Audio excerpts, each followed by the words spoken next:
What's up, everyone, and thanks for clicking on the podcast. I just wanted to make this brief memo to say that Travis and I are extremely happy we were able to sit down and do this finally. It was about a month and a half ago he brought the idea up, and you know what? I'm really happy we sat down and did this. We just wanted to say that we'll try and release videos at least once a week. If not every 2 weeks. That's the bare minimum, is every 2 weeks, because we don't want to do just one every year.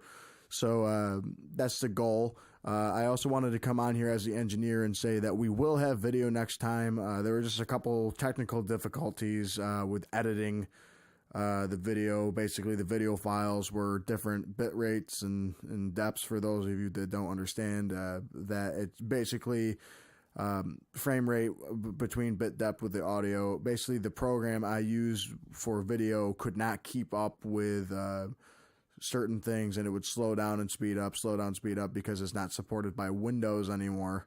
And I did not get that memo until I spent about 8 hours trying to fix what couldn't be fixed. But we have another program now that works fine, and we're going to use that next time, so we'll have video next podcast. But for now, it's just audio for the first one, which kind of stinks, but hey, you know what? Podcasts are mostly vocal anyway. So thanks for watching, and without further ado, here's the show. Ladies and gentlemen, Fight Storm!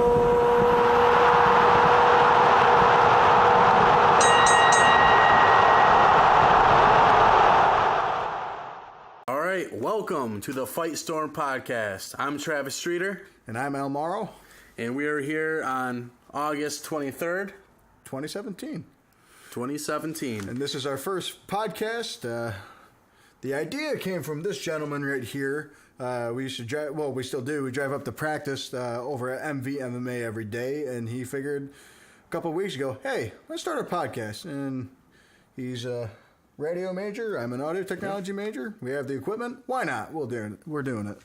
So. Yeah, it makes sense. We always talk about all the fights and everything on our way home. And I was like, we should just record this stuff. So yeah. It'll be good times. And right now, there's a lot going on in the MMA world with Conor McGregor fighting Mayweather this Saturday, which is going to be crazy. We got Jon Jones again with another failed test. Was he cheating? Was this another tainted supplement? Who really knows? A lot of great upcoming fights in the next couple months. We have an event this Saturday at the Turning Stone Casino for Bellator. And we'd like to wish Josh Rickey good luck with your fight. Longtime training partner at one point. Used to train with him every day, 5-6 times a week. And it's awesome. He's 3-0 as a pro. I believe 2 are by submission. And if he makes a Bellator statement, then, hey, he's with the company a long time, and hopefully he'll take, I believe it's a flyweight now, and hopefully he'll take that flyweight belt. Yep. Absolutely, he's a gentleman, represents the sport well, and we wish you luck, Josh Rickey, and thanks for bringing the Valley area pride. Yeah, I think that's really cool. He's the second MMA guy in Bellator. Hopefully we'll have a lot more in the future. For sure. Dave Marfone fought a couple months ago against Naaman Gracie. Naaman Gracie is a really good jiu-jitsu guy. He's very long. He's hard. It's the last name of Gracie, too. Yeah. So that's the big thing. The guy's, 25, third-degree black belt? Yeah, I mean, it's crazy. That guy is a prodigy. I think Naaman Gracie's probably UFC already, so there's no shame, really, in losing to that guy. And Dave Marfone, he landed a few hard strikes, no shame in that. Right. Hopefully he'll get another chance soon. Yeah, I think he's still with the company, too. Yeah, I believe so. I mean, I don't think that'd be fair to release him after dropping a loss to him. And he's homegrown, too. He fought right in Madison Square Garden. He was a co-main event. It was a swing bout, but it was a co-main event. Yeah, that's awesome. And the fact that we get to train with that guy is nuts. Yeah. Seriously. Shout out to Dave Marfone. Shout out to Duff Holmes for training all of us. Duff Holmes, one of the best coaches in the world. Yeah. As we all know, he trained Matt Hamill at one point. Yeah. Matt Hamill, former UFC top 5, actually, top 5. Yeah. Fought for a title contendership with contention with Rampage Jackson, won main event. You got the main event a card, and that's pretty awesome. I believe he has a fight coming up in Brazil, so if Matt, he's friends with me on Facebook. Yeah, so best if of you luck see to this Matt and you're watching this, Matt, good luck in defending your belt. Hopefully we see you in the UFC again, talks of him and Jon Jones again. Yeah, I don't think.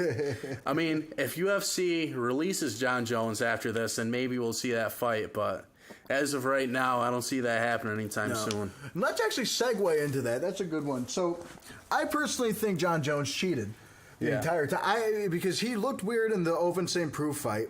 You know, like the guy tested positive for cocaine, and who knows cocaine, because cocaine's been proven to actually hide stuff like that in people's systems. Well, the thing is, the only test that he failed was for a masking agent. Now that makes things interesting. It was a estrogen blocker. Right. Now, from my understanding, I've obviously never used steroids. You can probably tell by looking at me. But from my understanding, when you take steroids or some kind of testosterone, that it boosts both your testosterone and your estrogen. And you don't want, and guys don't want estrogen in our body because exactly. Easiest way to put it, you had too much estrogen in your body with a guy. I forget the actual medical term for it, but you basically get man boobs. Yeah. And most of the time, guys don't want boobs. But yeah, so now that he failed for a steroid, I mean, it looks suspicious when before you fail for a masking agent. Right. But then again, you also have to consider he was tested 6 or 7 times other than this leading up to the fight. Right. And he passed every one of those drug tests. And that's the now, crazy what's part. the reason for that? You know, why would he fail the one the day before? Right. It's either he didn't take the masking agent or it's a tainted supplement or something along those lines. You know, I don't know if you saw his interview, but Max Kellerman said, you know, Jon Jones is not a stupid man. He's very bright. But he said if he got caught this time, he thinks it's because Jon Jones says, well, I'm Jon Jones. There's no way I'll get caught with it this time around. Personally, if they're saying that he took something in between the fight, the weigh-in and the fight, I would ask what's the point? You know, if it's a type of steroid, then I guess the argument could be made for a tainted supplement. But I think he was guilty the first time around. You know, he said, well, I took a Cialis pill. And if you look back, that's the same excuse that Anderson Silva used once. You know, it was first it was a tainted supplement with him, then he changed it to something else, and then it's like, oh no, I took a Cialis pill because I like to party. And then Jon Jones, and if people ask him about it, he'll say like dick pills or something, you know, make a joke out of it. And now when people ask about it, he just kind of turns away. It's like, yeah. He doesn't like talking about it. I think he's a guilty dude, and you know, I think he's been put in a tough spot. Mm-hmm. Obviously, I mean, this is his 3rd time. Yeah, this is his 5th time being suspended and his 2nd failed drug test. So it's not looking good for Jon Jones. Right. And the stars align when you have one test estrogen blockers with what's it called? Cialis, which I guess, you know, because Cialis, you know, like we all know what it does. It kind of increases testosterone. I guess there could be a type of thing. But, you know, another thing, his story doesn't add up. Oh, his friend's a pharmacist or his friend's wife is a pharmacist. Oh, you know, like I have this cool Cialis pill. You ever test with those? And she was like, yeah, that sounds fun. No. Seriously? Yeah. I mean, another explanation could be, you know, Jon Jones has said in the past that he likes to party, you know, the week of his fight, just so he kind of has a built-in excuse. He said that on the Joe Rogan podcast. Now, maybe he went back to his old ways. Now, out in the media, he's saying he's not partying, but then he's like, you know what? I'm going to do it. It's what he loves to do, you know. And maybe he was blindly taking pills, thinking they're not going to test for recreational drug.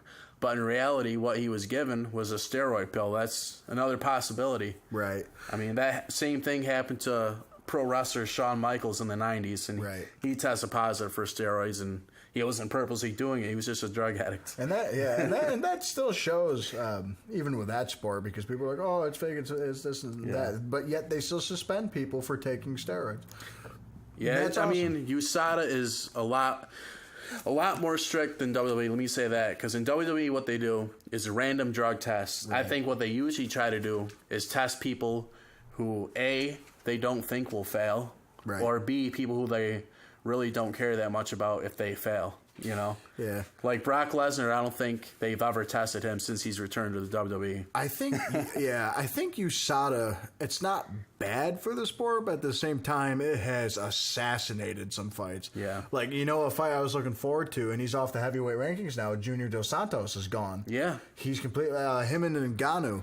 Man, we both saw Ngannou fight live at Albany, and it was awesome. This dude, you could see his arms from, like, they looked like the size of my head from, like, way back in the stands, and this dude was huge and took out a D1 wrestler by just muscling him to the ground, and Anthony Hamilton. Anthony Hamilton was a legit, I think he was from Oklahoma State. Yeah, it's really sad that the sport, has gotten this dirty, and people say USADA has destroyed the sport, it's ruining the sport. I mean, there's really two sides of it. Is it ruining the sport, or are these fighters who are using ruining it? Now, I think that some of the things that are on the ban list are a little bit ridiculous. There's a Dayquil. Certain formulas of Dayquil you cannot, or NyQuil, you cannot have in your system. Lyoto Machida literally was taking something he had taken his entire career, and there was one small ingredient, and he had a whole year-long ban. He's coming back against Derek Brunson. That's a good one. I think Brunson takes it, though. To be honest, Machida's great, but I just think people have found him out at this point. He's like, okay, I can't pressure him because then he's going to start blitzing me. And when you get a monster like Brunson coming after you, just swinging for the fences, like he literally. I think Brunson can win this fight if he uses his wrestling and his clinching. Right. Like in the Rampage fight, Rampage wrestled a little bit, used some clinch work, and he won a close 3-round decision. But if he gets too reckless, like you saw in that Robert Whittaker fight, where he kind of was just throwing haymakers, you know, and leaving his chin up in the air, and he got countered and knocked out. I mean, I think Machida still he still has that knockout power. I'm sure. He could still catch him. I think with a he head lost kick or a step something. too, and who knows this year off. I mean, Jon Jones took a year off, and like a lot of people say, it's not like he did bad, but he didn't do what Jon Jones does.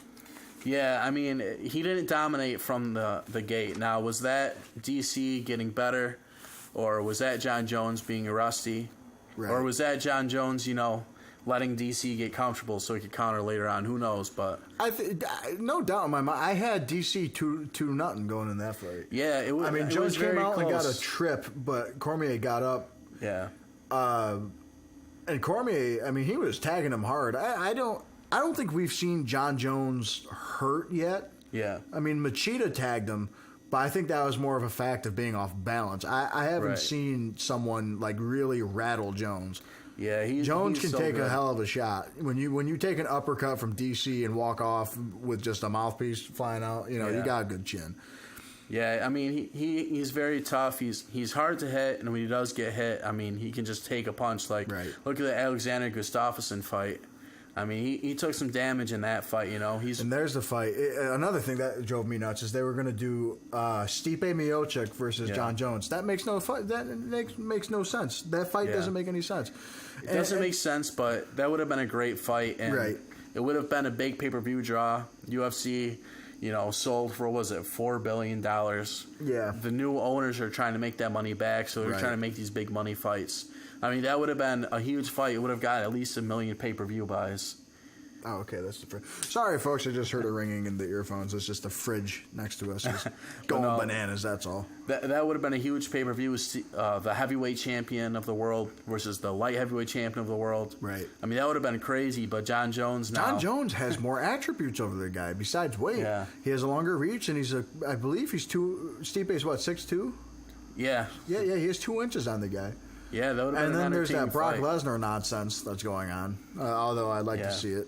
Well, hey, if they release Jon Jones and he goes to Japan or Russia, then Brock Lesnar, I think technically he's not under contract with the UFC. This year's WrestleMania, you're going to see them. Yeah, I guarantee. I will bet you anything. If Jon Jones gets suspended for a couple years, he will move to professional wrestling and have a feud with Brock Lesnar. He'll take the time to train for a year. Yeah. And learn how to do other crashes and stuff, and then you'll see Brock Lesnar versus Jon Jones for the undisputed. What is it? It's called the Universal Championship now. Well, on Raw it's the Universal Championship, and then on SmackDown it's the WWE title. Okay. But yeah, I mean, what happened to just? I think WWE that if Jon title, Jones, World Heavyweight. Yeah, they change it all the time to keep it interesting. But I think that Jon Jones, if he did, make the change to pro wrestling, I think he would be great, you know. Yeah. And he'd bring, John Cena's getting old. Yeah. You know, Brock Lesnar, I don't think will lose an athletic step until he's 75. Yeah. You know, and all Brock Lesnar does is he goes in there, suplex, F5, Yeah. that's the match. But he can still go, and he admits that. He's just like, I just don't like doing it anymore. Yeah, they try to give him a more realistic style. Since he's been in the UFC, he has that credibility. You know, he has a winning record in the UFC, a former world champion. So, you know, they know that he could take all of the WWE wrestlers in a real fight. So they try to portray that style on screen, and it works for him. You know, his matches are hard to watch. I mean, they always make him look like such an animal. Like, I went to SummerSlam last year. He fought Randy Orton. At the Barclays Orton. Center? Yeah. I didn't know that. Yeah, I went 2 years in a row. Really? Yeah. Nice. And he fought Randy Orton, and they had to stop the match because he was bleeding. Like, they booked him really well. Right, because he accidentally caught him with an actual elbow, right? No, it was talked about beforehand. Which it's called getting blood the hard way, which is when they actually bust each other open. But anyway, back to MMA, folks. So I don't know. In general, I think, you know, it's not like a Nick Diaz situation. You know, obviously we don't promote anything here on the show. You know, it's our first episode. We don't want people flipping out immediately. Nick Diaz got suspended for 6 months for his first offense of smoking marijuana, and I believe he did another offense, and he got another 6 months. Yeah. But then the third time he got suspended for marijuana when he fight Anderson Silva, and they say 5-year ban. The dude just turned 30. He would be 35 by the time he wanted to fight, although we haven't seen him since anyway. But they shortened it to a 1-year ban. And, you know, that's just crazy, I guess. That was... but, like, with someone like Jon Jones, if you are taking actual performance enhancement, you're cheating. You know, I think if I'm taking steroids, I'm getting bigger and stronger. Would he have knocked out DC that night? Possibly. That was a very good place kick. And Jon Jones is a freak of nature to begin with. You know, you and I talked about that the other day, and you brought up, he's just like, I don't even know why he needs to take that stuff. Yeah, it's because the guy is 6'4", and his reach is 85 inches. I mean, he has the same reach as Stefan Struve, who's 7 feet tall. Right. I mean, so he already has a bigger reach than everybody. On top of that, he has awesome reaction time, awesome speed. And, you know, why does he need... You know, a guy like DC, he's short and he's a little bit chubby. I mean, if not for his health issues, he'd be fighting at 185. And he's still one of the best 205-pounders on the planet, one of the best heavyweights on the planet. And he fights clean. He's hopeful he'll fight Jones again. And I swear to God, we'll see that fight one more time. It's hard to watch as a fan. I mean, it takes... I can't imagine how it is for me. He has a DC shirt on, everybody. Yeah, I'm a big fan. So as a fan, it's like I get so excited for when he's fought Jones both times. I believed in him so much, and he did well, and he had his moments in both fights, you know, and it was just heartbreaking when he lost. I don't know if I could take another one. Right. Yeah. I'm not going to blame Jones's win because of the PEDs. Yeah. And I think DC even knows that. Like he said, I won't pass judgment until, you know, someone tells me he failed. Yeah. I mean, we can say all we want right now, but we don't know all the truth yet. His manager talked on the MMA Hour last night, and what he said is that they still have a B sample. Now, I guess what this is, when you get tested, they take another urine sample and they kind of set it to the side in case there's some kind of issue with the test, which is possible. Right. I remember the first year of USADA, Kung Lee tested positive against Michael Bisping back in like 2013. Yep. And the A sample came back. There was something in it. But then when they got the B sample back, they tested it at a different lab, and there's nothing in it. So right. So I mean, we'll see. Maybe they test that B sample, and it was just an issue with the testing. Maybe somehow they messed it up with somebody else's urine sample. That's a big question of if too. You know, hopefully we can see him back because. You know, I understand the new owners want more money and stuff, but I'm a big rankings fan. Right. You know, I think the number 1 or 2 contender should be. It's like Floyd Mayweather. We'll get to him in a couple minutes. Yep. But Floyd Mayweather, when he was champ and he moved to Showtime, he wanted to fight other people. I think he wanted the Canelo fight before he wanted to fight Guerrero, but Guerrero was the mandatory challenger because he had all the other belts at that weight class. Yeah. And they were going to do a unification bout. And then Guerrero's just like, well, I'm the mandatory challenger. Yeah, I want to fight him. And that's the same thing. Gustafsson, I mean, I guess you can put, because DC, I think, should take time off because DC says, for sure I had a concussion. He says, I even got my nose taken care of from the Rumble fight. We were there for that one too. Yep. And his nose was on the other side of his face from that one kick. And he's like, I never even got that set back in place, and they said because I'm waiting too long, I might need plastic surgery or some baloney. Mm-hmm. And,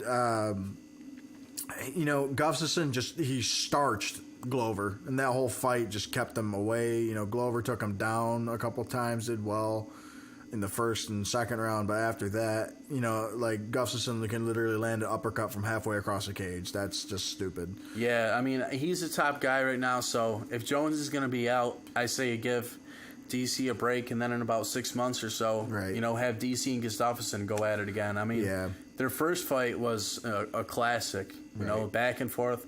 Some people believe that Alexander won. So. I thought Alexander won the first Jones fight. Yeah, that too. I mean, he's one of these guys who really gets up for the top contenders. But that's the thing is he lost to basically the three guys that were supposed to just ruin the division, which was Johnson, DC, and Jones. DC and Jones fight were extremely close, and then you have Anthony Gorilla Johnson coming after you, just pounding you. Yep. Like Rumble is just crazy. Oh my God. Yeah, it's hard to see him retire.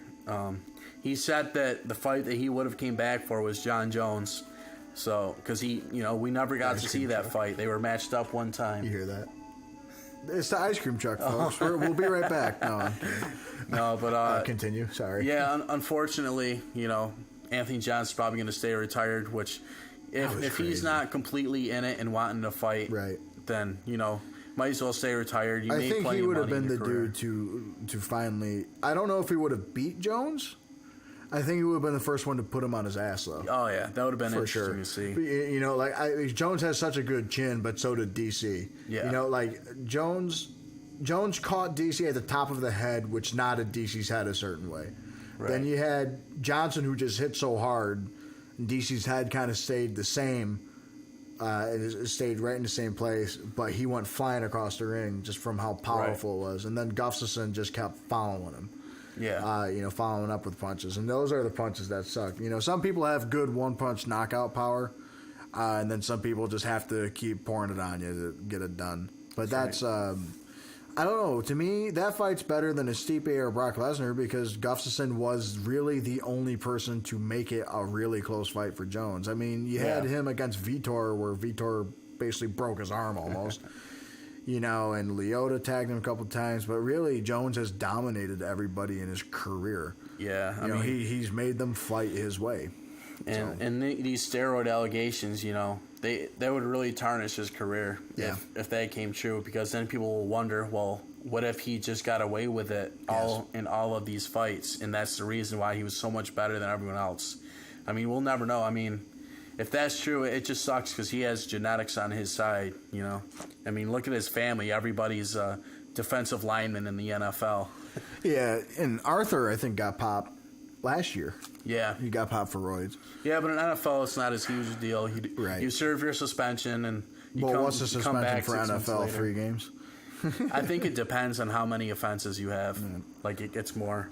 But another thing for us to discuss this Saturday, Conor McGregor will step in the boxing ring for his first time against Floyd Mayweather for his pro debut. How about that? 0-0 versus 49-0. Yeah, well, obviously, I started boxing before MMA. Right. I'm a massive boxing fan, and I could tell you the history from when John L. Sullivan was a champion back in 1888, I believe, till the rules of the Market of Queensberry, which is what really made boxing a sport, because when boxing started, it was bare knuckles. There was wrestling, clinches, knees, biting, elbows. There was a bunch of stuff that went on that was dirty. It was illegal in the United States. If you got paid or caught gambling on it, it was a 1-year prison service sentence.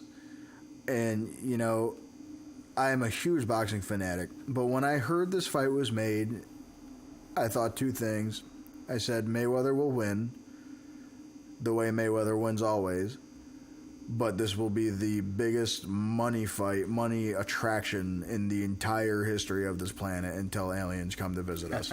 I swear to God. I mean, it's just... I told my friend Brandon Yeager earlier, you know Brandon. Yep. I give him a 23 to 25% chance, Conor. I do. And that's just because I give everyone a shot. Yeah. You know, there are some fighters where you're like downright no, they will lose. Like if I put like one of the Olympians against Mayweather or McGregor, I think you know, it depends what goes on. Right. But yeah, you know, like I'll start off by saying that I think Mayweather's going to win 12-round decision.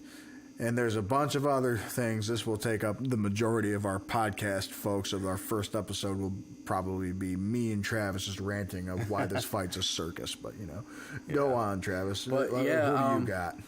Now, as the press goes on, and I'm seeing more and more training of McGregor, I'm starting to see that maybe he puts up a better fight than I originally thought. Yes. Now, I think that McGregor is at a pro boxing level. His style is way different, but I think for sure, if he was to be a pro boxer who was like 5-1, 5-0, or something like that, I think he could possibly knock them out. But Mayweather's one of the best welterweights of all time.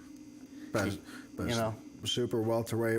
I can't remember all 4 or 5. Yeah, 6, he's won so many championship belts. But I mean, if Conor can even win 1 to 2 rounds, that's a victory for Conor. That's a huge victory. A lot of people will trash that. They'll say, no, if he doesn't win, it's not a victory. I said, are you kidding me? You have a guy virtually, you know, I commemorate Conor for it, but the only thing that I hate is when he says, well, I'll punch through everything. You know, you can't prepare for me. You can't prepare for Mayweather either. Yeah. You know, it's just... You know, I ate my words twice with McGregor, with Chad Mendes and Eddie Alvarez, and Ben Barron. If you're watching this, then you know. I literally posted before Alvarez fought McGregor. I said, "Who's ready to see Alvarez make McGregor look stupid?" And then McGregor knocked Alvarez silly. Yeah, same. You know, I found myself picking against Conor in a lot of fights. Right. And this fight is a little different. I'm pulling for Conor. Right. I'm a fan of both. I like seeing a good upset. Yeah. You know, but if he does this, and people are just like, well, this will ruin boxing. He said, if anything, it'll make boxing popular again. Boxing, to me, has had a way better year than MMA has. That's true. There's so many good fights with Anthony Joshua and Klitschko. Right. I mean, that was a hell of a fight. Chavez and Canelo. Yep. And then we're having this fight. And then Lomachenko blew up this year. Yeah. Now everyone knows who Vasily Lomachenko is. And then... in a month or so, it's going to be Triple G and Canelo. I got Triple G. That's going to be an amazing fight. We'll definitely talk about that more. Sure. That fight is basically the more combination fighter against the one-punch knockout artist. However, Gennady Triple G, for those of you who don't know, Canelo Alvarez is, I believe, 48-1, which means he has 1 loss and 1 draw with 48 victories. After Mayweather left the sport of boxing, Canelo basically took over the spotlight. And it was just because he's a great boxer. He beats a lot of people. But a lot of people question his last couple of fights. Obviously, you know, he fought Amir Khan, who has the definition of glass chin. That's why he's so quick, because he doesn't get hit often. But when he does, he goes to sleep. You know, he fought a couple, you know, tomato cans. You know, Kirkland was one, and then there was the other guy. I can't remember his name anymore. I don't remember a lot of the boxers' names. He had the big waistband that said autism because he supported a huge autism charity and raised over $1 million for that. But he got dropped with a liver shot. Then he fought Chavez, and Chavez, you know, even said, "I don't know why you're trying to fight me. You know you're going to win, and I do too." But and then there's Triple G, who's a gold medalist. He's never lost a fight ever. He has over 200 amateur boxing matches with, I believe, 170 of those by knockout. Wow. With amazing headgear and 3 rounds. 3 3-minute rounds in headgear. That's like unheard of. Like when I box amateur boxing, if you had to like basically just keep punching and make the ref stop you, but this dude was knocking people cold. Yeah, he's got incredible power, but and still does. Back to this Mayweather McGregor fight. Yeah, we got off. Yeah. Now after this fight, let's say it goes 12 rounds. Do you think that Conor will continue in boxing, go to UFC, or will he kind of go back and forth? Because there is talks of a fight with Paulie Malignaggi. I think that's a waste of McGregor's time. That will generate a couple $1 million. Yeah. You know, and obviously Paulie Malignaggi is a good boxer. But here's the thing between boxing and MMA. Conor McGregor walks around at about, 175, I think he said? 172? Yeah, somewhere in that range. You know, and Paulie Malignaggi fights at the weight of 140, I believe. Yeah. He was what's below? He was I think a super lightweight, I believe is what he was in boxing. The weight classes are different. Yeah. Not a lot of people in boxing cut that much. You know, weight cutting's not as much as a problem in boxing simply because, you know, they're separated by 4 or 5 pounds. Right. That's why a lot of people are giving McGregor the power and size advantage because of the amount he has to cut down. I guarantee you Mayweather had a steak today and is walking around at, the weight of 154. Yeah, he's usually underweight when he fights at 154. Like, in his fight against Canelo, I think he weighed like 151 or something like that. Yeah. And, and there's another thing with, the size. McGregor says, I have like 3-4 inches of reach. I'm 2 inches taller. Floyd's head is too small. But I always ask people this question. I said, okay, when Pacquiao and Mayweather fought, you gave it to Pacquiao 1,000%. No one thought Mayweather would win that fight. I didn't think he'd win that fight just because of Pacquiao. But when I asked people, I said, who do you think has a better shot at beating Mayweather? You got Pacquiao or McGregor? And people say Pacquiao. Why? Well, he's a boxer. He's been doing it a long time, and he's ferocious. And then I say, well, who do you think wins between McGregor and Pacquiao? Oh, McGregor dusts him. It's like, okay, what's your reasoning for that? I said, who wins against Mayweather and McGregor? McGregor. Why? Because he'll knock him out. He said, but who would you pick to fight Mayweather? Pacquiao. You know what I mean? It's an endless cycle of baloney. That's the biggest way I get off with people. I say there's 4 stages of fan, and the stage 1 fan is the guy that watched the Mike Tyson highlight and thinks he knows how to, call the sport and stuff now. And I get that a lot. It's just like, well, he's younger. George Foreman was 46 years old when he won the title again. Right. He's a southpaw. Do you even know what southpaw means? Southpaw means you're left-handed. You stand a different way. Here's why you have every southpaw has a slight advantage over an orthodox fighter because they stand at a different angle. So when I hear people say he's a southpaw, Mayweather's had trouble with southpaws. Yes, he's had trouble with Zab Judah. He's had trouble with Robert Guerrero, and he's had trouble with Manny Pacquiao a couple times because those guys are absolute monsters. Right. They're monsters. Do you think that there is any truth to people saying, well, he's coming from MMA, so he's going to be throwing his punches from different angles? Do you think that will translate to the fight, or will these different angles be a disadvantage for him? Yes and no. And here's the angle thing, and this is where the gloves come in. We'll get to that in a minute. There are going to be people that watch this. Davey Doolin especially. Yeah, the glove debate, and I will bring a sack of gloves here and just literally tell you why it does not matter. But it's just the different. Here is where it matters. UFC gloves, MMA gloves, are smaller. They do have less padding, yes. Does that mean that you get knocked out quicker because of the less padding? No. It means it's because it's a precision punch. Now take your fist, and that's just about where the UFC glove is. It's about this wide. It's a little bit wider for wraps and stuff. But I think Mayweather has really good precision to be able to really tag the correct target so precisely with such a small surface. That is the chin, behind the ear, the jaw. Whereas Mayweather has boxing gloves which cover the majority of your face when you punch. So you really got to snap the head. That's why I give, I still think Mayweather is more precise, but I do give Conor an angle advantage. I really do. Yeah.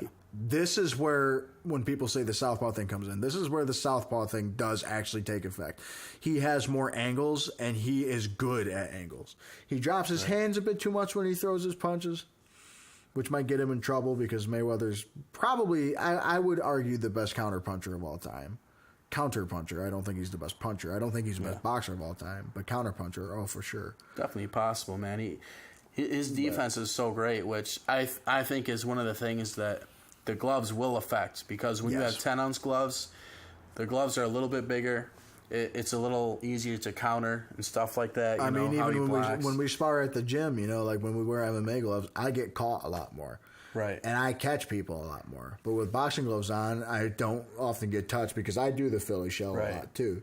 And normally what you do is you tie, you curl yourself up to go for the body, you twist your elbow to do it, and then you keep your hand here to protect your face. You can't really do that with MMA gloves because it's smaller. Right. So that's where the gloves do come in difference, because people are talking about the 10 to 8 ounce difference. Look, they don't take padding away from the knuckles. What happens is, especially with high quality gloves, and I imagine they're using Grant for this fight, and Grant gloves are specifically like this. I email Grant, do Grant Entertainment at Worldwide, I think is what it is, and email them and ask what's the difference between their ouncing of gloves. Oh, that's my phone going off. I have to ignore that. But this is what I tell people constantly.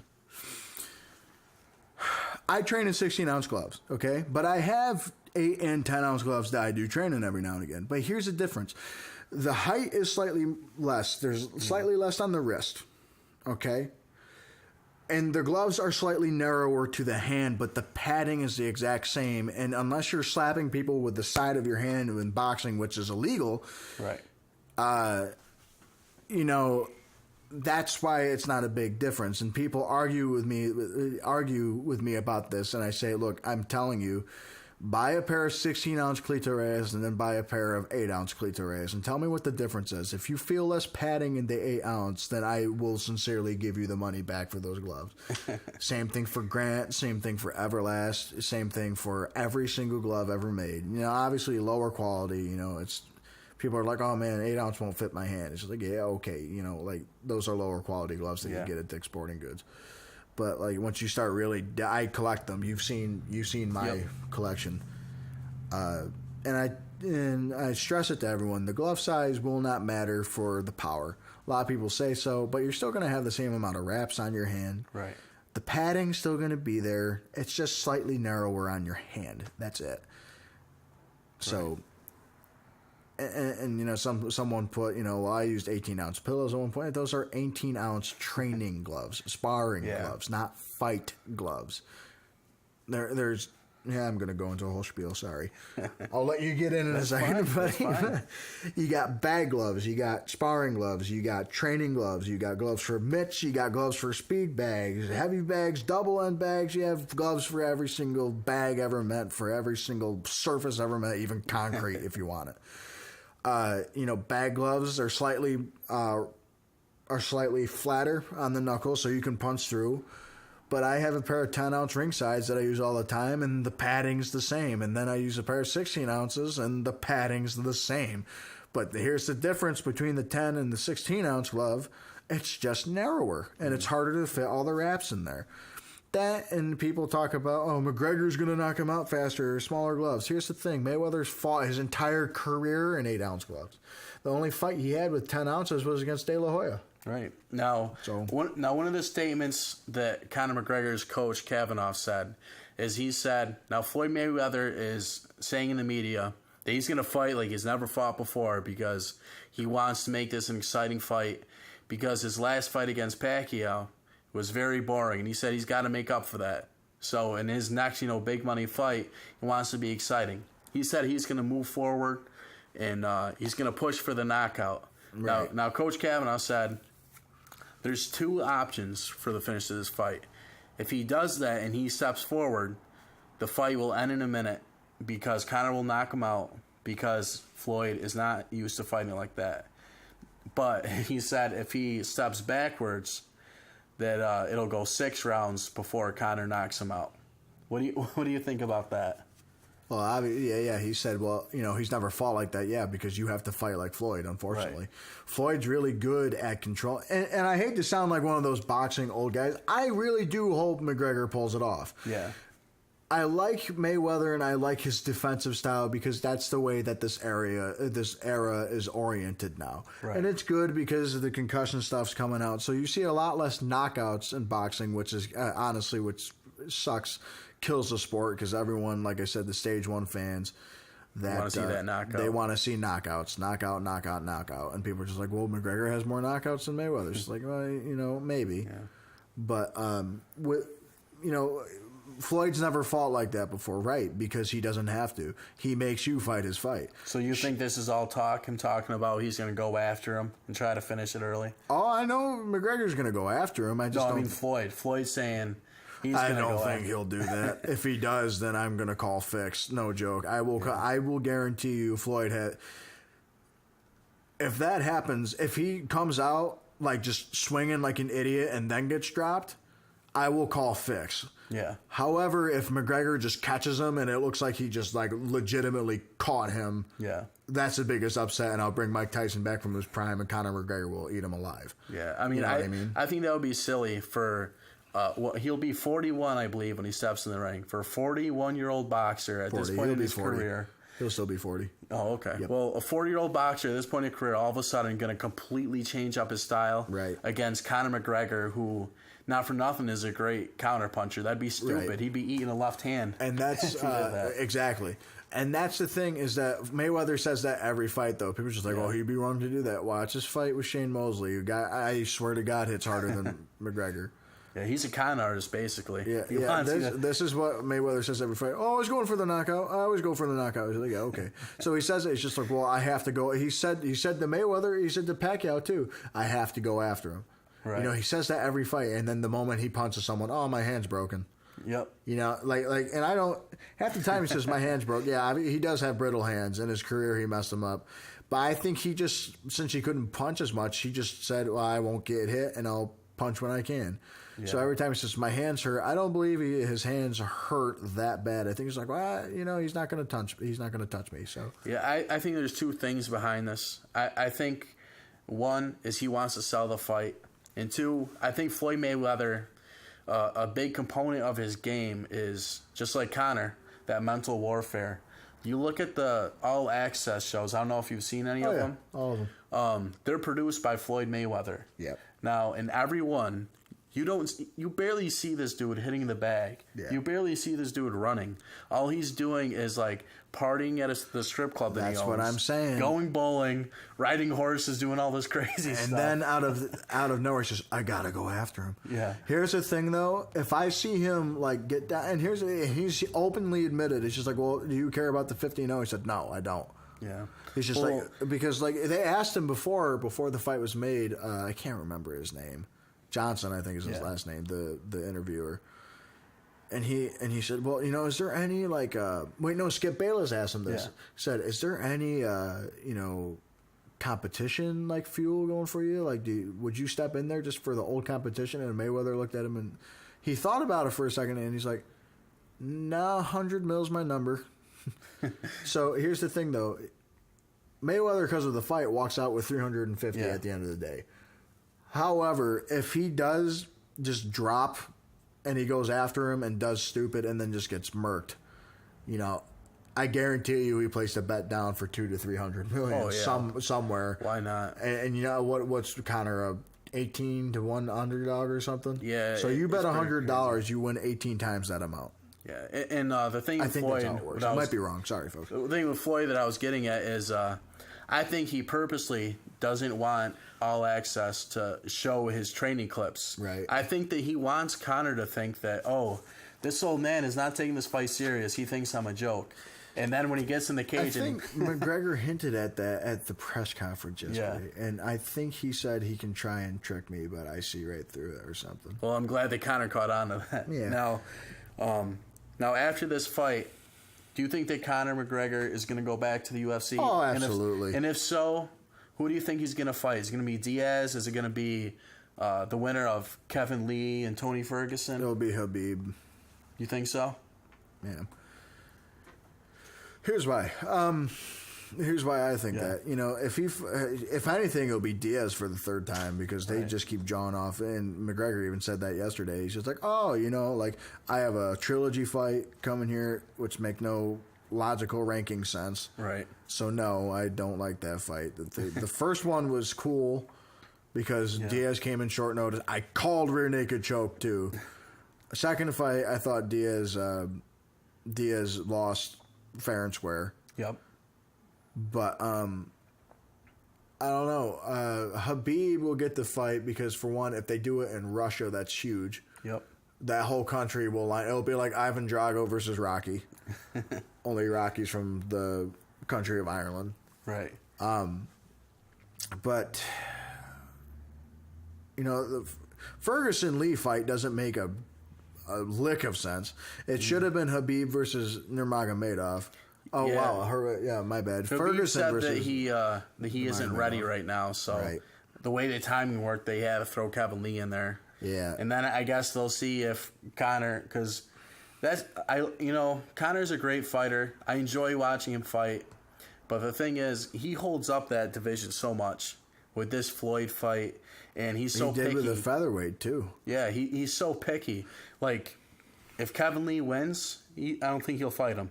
No. I think he'll say, oh, this guy's not a big enough name. Why would I fight him? Kevin Lee's the worst trash talker ever. He's just like, Conor McGregor ripped me off. He's like, dude, he's been fighting in the UFC longer than you've had a pro career, I'm pretty sure. But, I mean, Kevin Lee surprised me. He's a guy who rised up through the prelims, and now he's submitting everybody, you know? Yeah. He's an impressive guy, but Ferguson is another animal. Yeah, he is. You can't. Him and Max Holloway, I always say you cannot let them surge.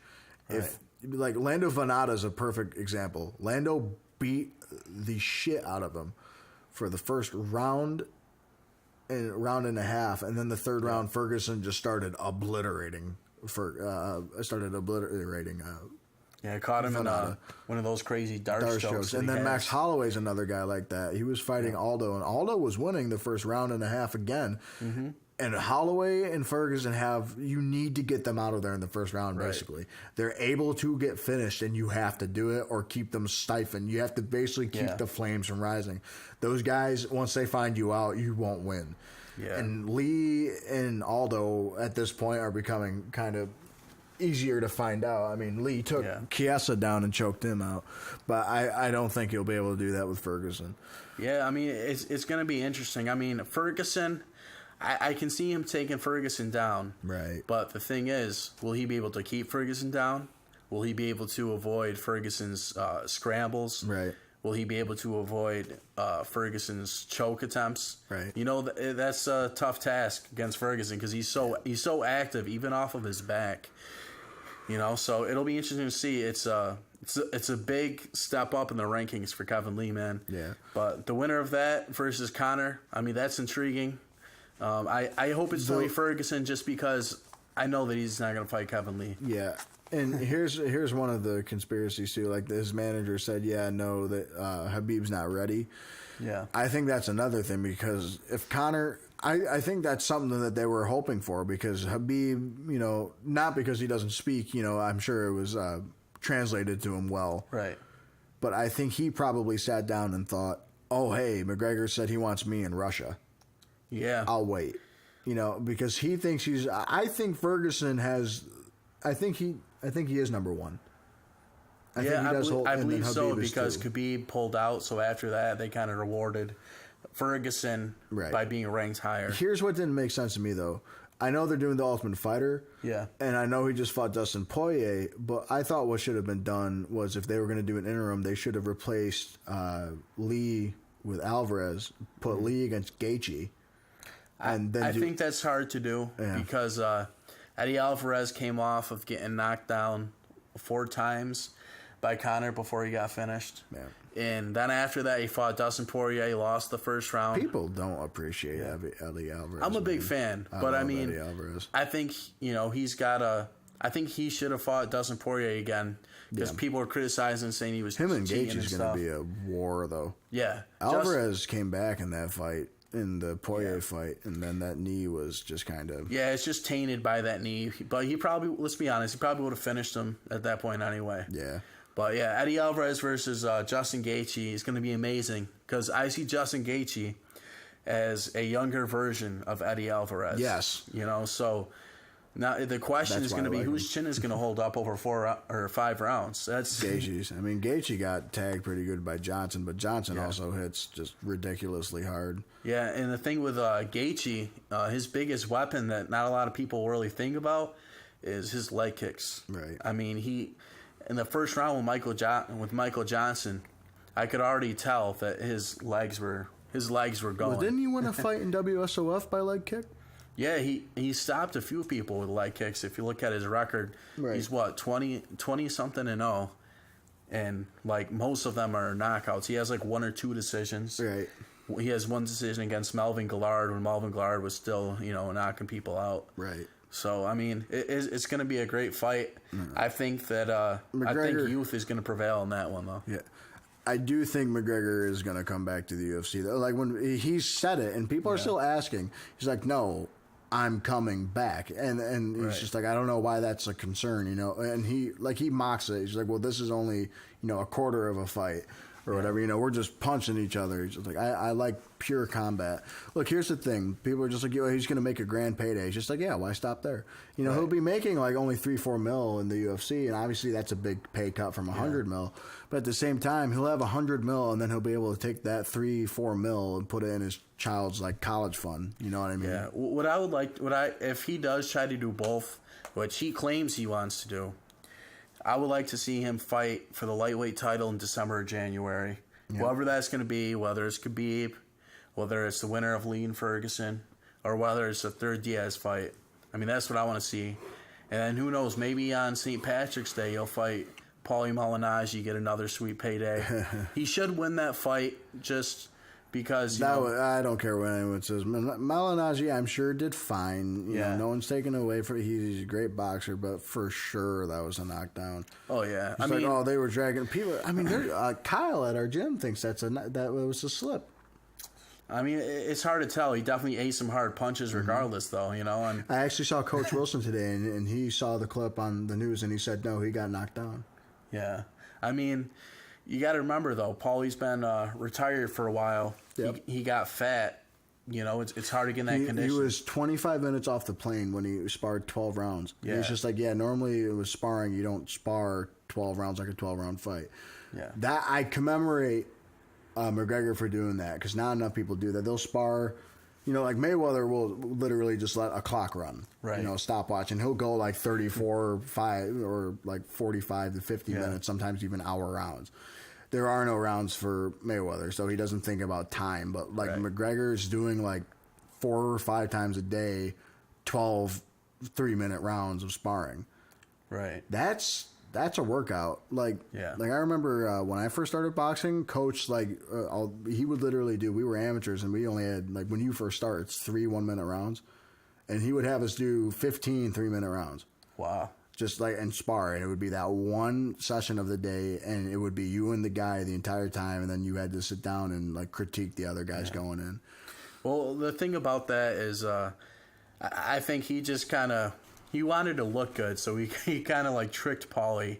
Paulie didn't know he was gonna go 12 rounds. Paulie says, and generally in boxing, you'll kind of rotate people. Yep. So he personally wasn't expecting to have to be in 12-round shape. But then again, it's kind of Paulie's fault. He probably should have been ready for anything, right? Because he knew that Conor didn't really like him. I mean, they both kind of trash each other. He basically said a cameraman would give him a better boxing fight. McGregor, look! That fight, that video, I knew McGregor was good. I've bashed him on him saying he's not Floyd Mayweather level. Who knows? Maybe we'll be saying people aren't Conor McGregor level, right? But he beat Malignaggi up. He really did. I mean, I saw that left hand coming. Yeah. I saw literally McGregor's looking at him, lunging and twisting his body. Malignaggi just doing this, and then just his head snaps. And if Malignaggi, and he's just like, oh yeah, it was a good punch, but I was fine. I'm like, no, you weren't. No, you were cleaning the I think what happened is when the punch knocked him down, sometimes when you get hit by a punch, you don't see it coming. So he probably didn't know what it was that knocked him down. He probably thought he got pushed down. He's like, I didn't feel a punch. Right. You know, and he's like, well, he kept grabbing the back of my neck. I said, yeah, but he's not. But I mean, even with Muay Thai clinches, you know, like we don't always push down. We just kind of keep them there, right? So we can land a shot or, you know, a half clinch or something. Yeah. Same thing with wrestling. Sometimes you don't, you know, use it just to move around. A lot of the times it's just to keep them stationary. I think that's what McGregor was doing. It's like in my fight a couple of weeks ago, I literally did the Hulk Hogan and grabbed the top of his head and then punched him. I didn't just do, okay, straight right. It was like grab the top of his head, punch him. And I think, you know, McGregor does that a lot too. You'll see him, he'll always reach out and grab. He'll grab and grab. And that's just something, I mean, I think he's probably fixed that. Joe Cortez said he's fixed that. Right. You know, since then. And a big part of that too is I think he feels to see where they are so he can throw a punch, you know? Yeah. Yeah. Now we got a lot of upcoming fights. Besides that, we got Fight Night 115 September 2nd, which is going to be headlined by Stefan Struve versus a new heavyweight Volkov who came over from Bellator. Have you seen this guy fight at all? Once. Yeah, he's a very tall, long heavyweight. He's the second tallest in the division right now, I think, right? Yeah, other than Struve. He beat Roy Nelson in a decision. He doesn't have a lot of power, but he beat another guy with a mustache too, didn't he? Yeah. What was that guy's? Tim Johnson? Yeah, Tim Johnson. Yeah, he beat him. He's got really good kickboxing. He uses his reach well. He uses his footwork. But like I said, he doesn't have a lot of power. You know what was weird is when it was obviously, you know, it's the Netherlands. Yeah. I do want to go back to the McGregor-Mayweather thing later on. But, but the Netherlands... that card, Struve was like huge. Obviously, he's the Netherlands, but for some reason, for like his past 2-3 fights, he's had a huge promotional like push. Yeah, I mean, like he went from getting like starched by Mark Hunt, Roy Nelson, what's his name, Junior Dos Santos beat him. Who's Travis Brown with the Superman punch from hell. And now Travis Brown is going on a decline too. The whole heavyweight division is kind of it's shallow. Light heavyweight and heavyweight division is kind of going downhill. Well, Struve is one of the guys who's been around for a while. He's still decently young, so they figure might as well get the most juice out of him while they can, you know. Right. Another fight on that is Jermaine Durandamy is coming back after that whole shenanigans. Well, who's she fighting? She's fighting Marion Renault at 135, so she's dropping back down. I don't know why she didn't fight. I think she beat Cyborg. I really do. It's not like Durandamy doesn't hit hard. You know, Cyborg, but I think Durandamy, technically wise, is a much better. I mean, in my opinion, she just outclassed Holly Holm. Well, what she says, I don't know if she's telling the truth or if she is scared. She says that one of the reasons is because she's very against performance-enhancing drugs, and she doesn't want to fight somebody that has tested positive for them for that reason. Which I guess I understand if she's being truthful, but I don't know. It's just kind of weird how as soon as she was a challenger, first she said, "Oh, I have to get hand surgery," and then it's, I'll fight you. Yeah, I don't know. Yeah. Now they're pushing for Holly Holm and Cyborg, which is another fight. Yeah, I mean, I don't think, you know, it's tough. Ronda Rousey losing really did mess up the division. And here, it's like, I told everyone, I said, don't be surprised if Holly Holm just beats the hell out of Ronda Rousey. Right. And then for some reason, she comes back after getting just murked. Yep. Absolutely destroyed by Holly Holm. And then like fights Amanda Nunes, and everyone, I had the majority of my friend group in my basement watching that fight. Yep. 2 people in the room, me and my friend James, because James agreed with me. I said, well, Nunes is going to win. And he looked at Nunes and said, yeah, I would bet on her too. And just went out and smashed her. Yeah, she's like, Nunes, smash, and just completely went after.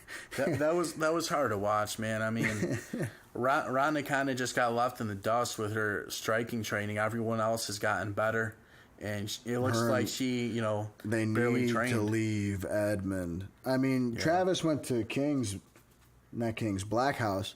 Yeah. But he's just like, oh, well, no, Edmund's still my coach. I just missed wrestling and stuff. So my wrestling's getting better, but my boxing is staying the same. Edmund, it's interesting. He was a very good Muay Thai guy. I believe he won a couple like smaller titles. Yeah, he was. I guess he was a decent boxer too, but he just his Muay Thai teammates even said he just can't teach it. Right. He doesn't teach it right. I mean, like the only thing about Ronda's punch is that, to me, like on the pads, she looked okay, but she came out and she's like doing this. Right. And I'm like, what are you doing? It's just like, for one, if you curve your, he's like showing all, I remember like watching a small video, he was showing like a boxing class. He's like, yeah, well, this one's coming up here like this. I said, cool, that one comes up here like that. I'm going to kick your ribs so hard they come through your, your butt. That's kind of like, Randy Couture did that in like the 90s. I remember seeing him do that. Yeah. Like, it was just a very basic striking defense for a grappler. Yeah. And I don't know. That's what Ronda Rousey is. Yeah, I think she needs to go to a real camp. I mean, you look at that camp, they got like 5 UFC level fighters. I mean, who does she really have to train with? Yeah, she has what? Jake Ellenberger's at that camp. Yep. He should retire after that. Manny Gambiran. Yeah, he retired. Yeah, but he was at that camp when she was fighting. Travis Brown's there. Yep. But here's the other thing is that literally you see her train, it's boxing and judo, boxing and judo, boxing and judo. It's like, look, you would think if you won a medal in the sport, you can take a little bit of time away from it. Most likely people in the UFC are not going to.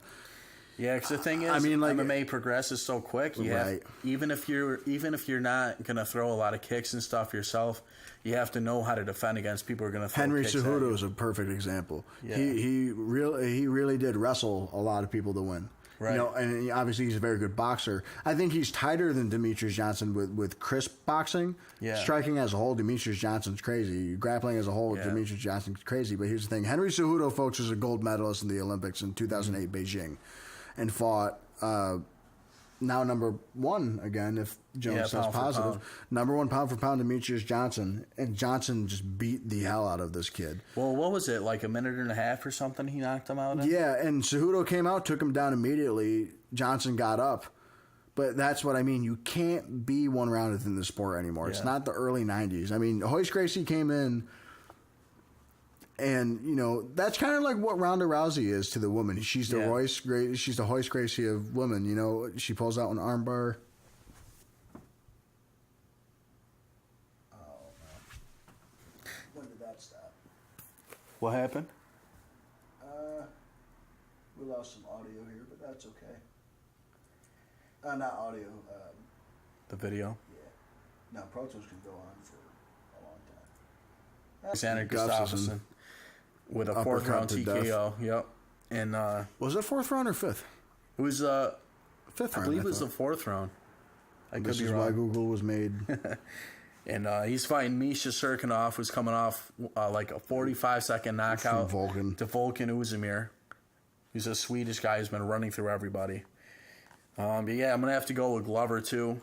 I think that he's going to mix up his boxing and his wrestling and jiu-jitsu and either get a decision or a late TKO. He just didn't fight smart against Gustafsson.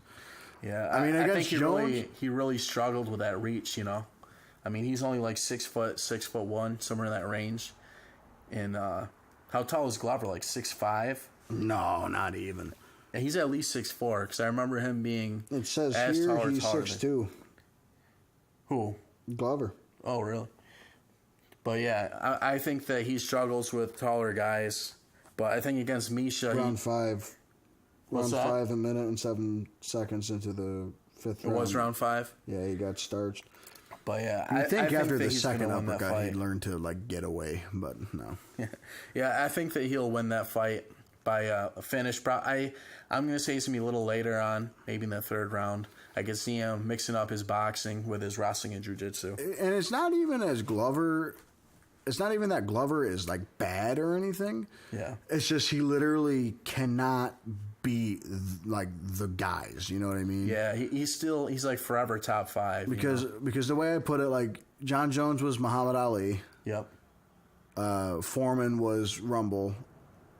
Then Foreman loses and retired for a while, and that's what Rumble. Who knows? Rumble might come back when he's 40. He's like, I want to kill people again. And then Cormier was Frazier, and then I always pictured Gustafsson as Jerry Quarry. That one guy that they all fought that got beat, but would put up a fight for a little bit. Or like Kenny Norton or something like that. Ken Norton. Yeah, there's another one. And then another fight that was just I have announced. his autograph. Really? Mm. And then another fight that was just announced. Damian Maia is going to face Kobe Covington at 170. When did that happen? It just came out today. Who did Kobe just fight? He just fought Dong Young Kim, and he beat him in a decision. So that's interesting. Kobe is like a wrestler, really grinding style. But he's been. They're doing Thompson versus Jorge. Thompson is that's going to be a really good fight. Who do you got in that? Thompson. Yeah, me Jorge Masvidal is an animal, but I think his style does not match up well. You know, sometimes I say styles don't make fights. You know, and you shut me up with the Holly Holm. This guy, I have to tell a story real quick. So I literally post, I'm like, Holly Holm's gonna knock out Misha. Misha doesn't know how to punch, and then he literally messages me. This is before me and him became good buddies. And he goes like, nah, styles make fights do. I'm like, nah, that's not a true statement. And then Holly literally gets choked out with 10 seconds left. Because my thing with that, I just felt like, Misha had the better defense than Holly, which is what hurt Holly. She doesn't know how to defend strikes very well. Right. Which is a problem against a world champion boxer. Right. And kickboxer for that matter. And then a few fights we got coming up later on. In November, UFC is making their second trip to Madison Square Garden. It's going to be headlined by Michael Bisping versus Georges St. Pierre. That's the headline? Yeah, unless they make another fight. I mean, God, that fight is stupid. They probably would have tried to slip Jon Jones in there, but he got popped, so. God, that fight is so stupid. Who do you got in this fight? GSP. Yeah, I mean, I don't know. Like, I'm not sure yet because GSP is put on weight. My question is it good weight or is he just fat? Is this weight gonna hurt him? Hurt his conditioning? Yeah. Or is it just gonna make him a stronger fighter? I don't see Bisping knocking him out. Yeah. George, if he takes him down, he'll find some way to do it. Yeah. Bisping has phenomenal, for being from Britain especially, has phenomenal takedown defense. I think he has like a 78% takedown. I remember his fight against Chael's son, and Chael only got like 1 or 2 takedowns on him. Yeah. And at one point, Bisping took him down. Yeah. So, but that's crazy. I kind of, right now, I'm going to go with Bisping. Bisping is like that because there's such a question mark on GSP at middleweight. Yeah, Bisping flat out said, well, I kind of want that payday, and then I want to retire soon. Like, yeah, I mean, he's basically blind out of one eye. He said he can do a surgery to fix that, but he can't because he's getting his head knocked around. Right. If he gets his eye fixed right now, what would happen is that it would just get damaged anytime he got punched in the eye. So there's right now point. They have oil in his eye, some sort of oil that keeps it like working properly. Yeah.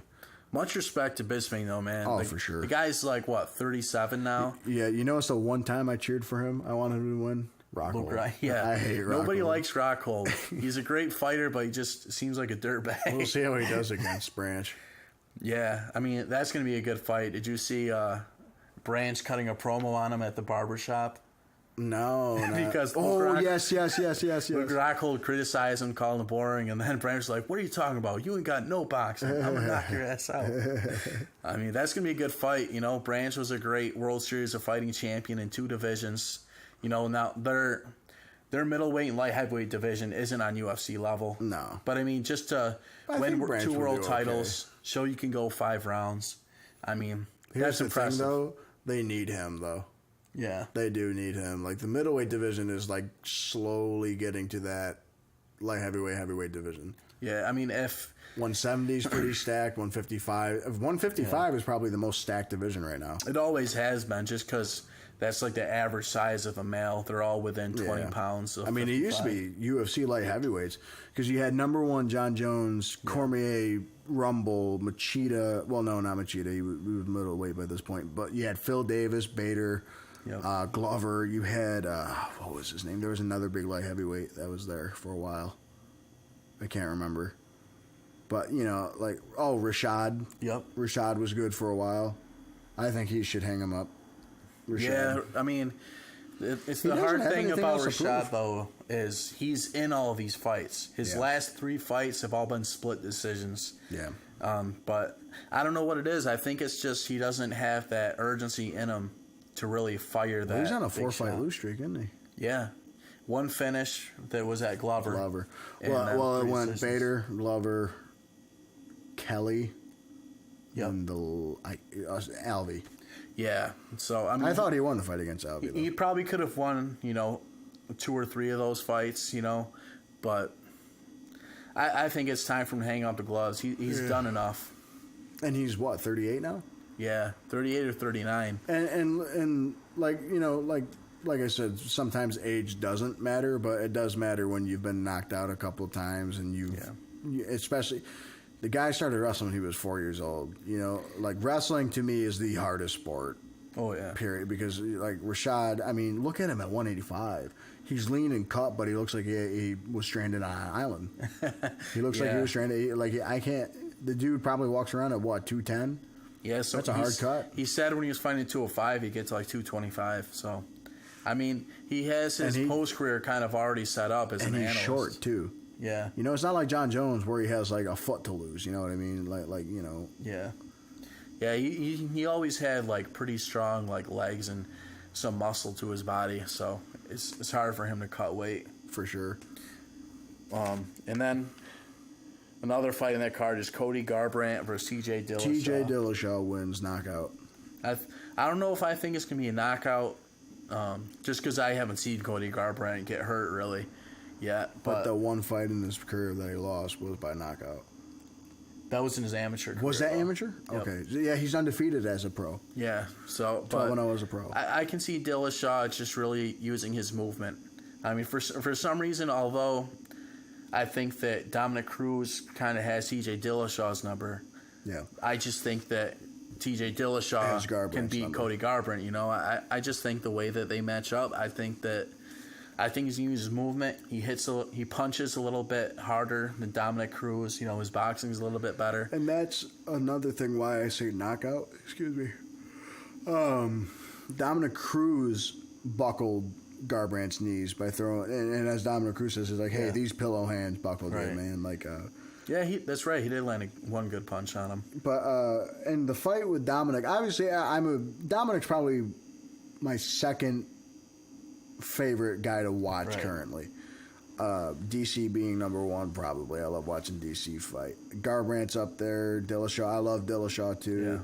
Yeah. Those three always make a good show. They'll be the Fab Four. There'll be another bantamweight coming around pretty soon. There'll be Duran, Hearns, Hagler, and Leonard.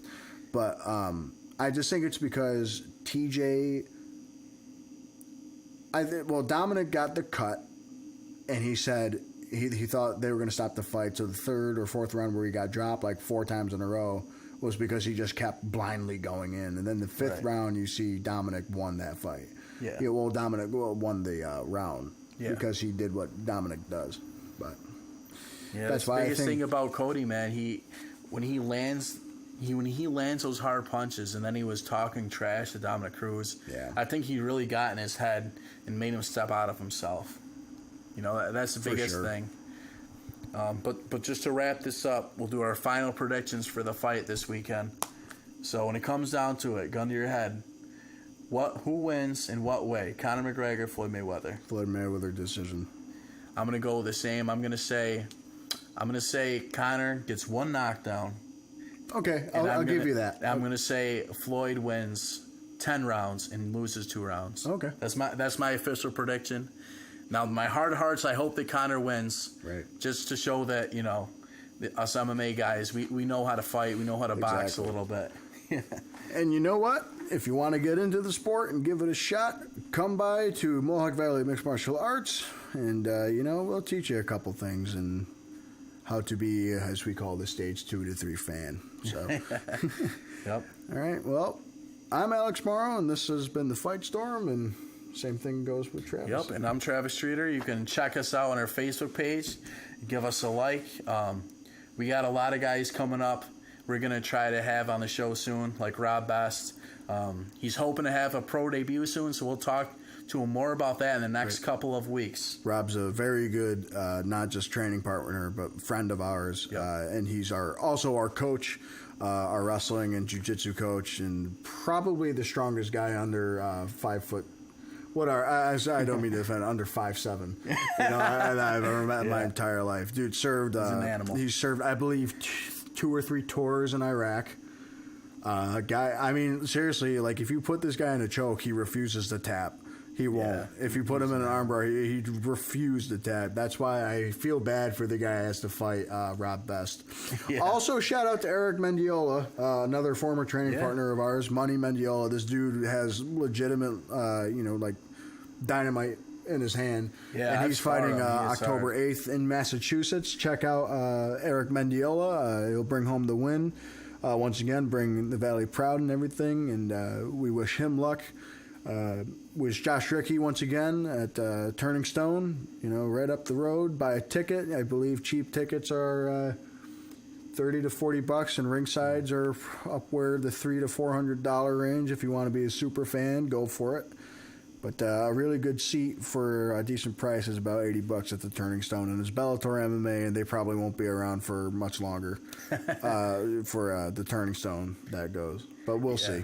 And also, Cage Wars 34 is coming up October 21st. Check out Cage Wars on Facebook. I had the privilege to fight for them a couple weeks ago, about almost a month ago now. And from having 18 amateur boxing experiences, matches, I can say that that MMA experience was awesome. It's just like a professional fight. You have the walkout music. You got the introduction with your name and everything. You got the weigh-ins the day before, and it's awesome. Cage Wars, best amateur event promoter for mixed martial arts, and they're going to start doing professional stuff starting awesome. January, which I will make that announcement now. I will take a fight in January, and hopefully it'll be at 205 at that point. But for now, we're going to focus on wrestling at SUNY Oneonta. And I'll be hoping to fight on the October card. I don't know anything for sure yet, but that's my hopes and dreams. Right. Slim, if you're watching this dude will be champ at heavyweight. I'm trying to get down. Yeah. Duff just told me an awesome weight cutting method that I will not dispel to you guys right now. But I'm hoping to get down there. I'm telling any heavyweight. I'm leaving that division. I'm going down. I don't want to fight there. That guy was bigger than me. And then I'm looking at these other heavyweights, but Travis beats them all. I'm telling you. Like, they have this heavyweight title fight coming up. I think Travis smashes both guys. So after I get a few fights under my belt, I'll be like the heavyweight Conor McGregor. There you go. Give me your belt.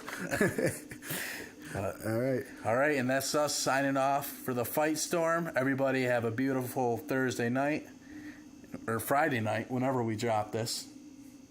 Thursday, Friday, whatever. Thursday, Friday. Wednesday. Let's say Wednesday night. Have a good Wednesday night. Why not? Have a good fight night. And thank you for watching The Fight Storm.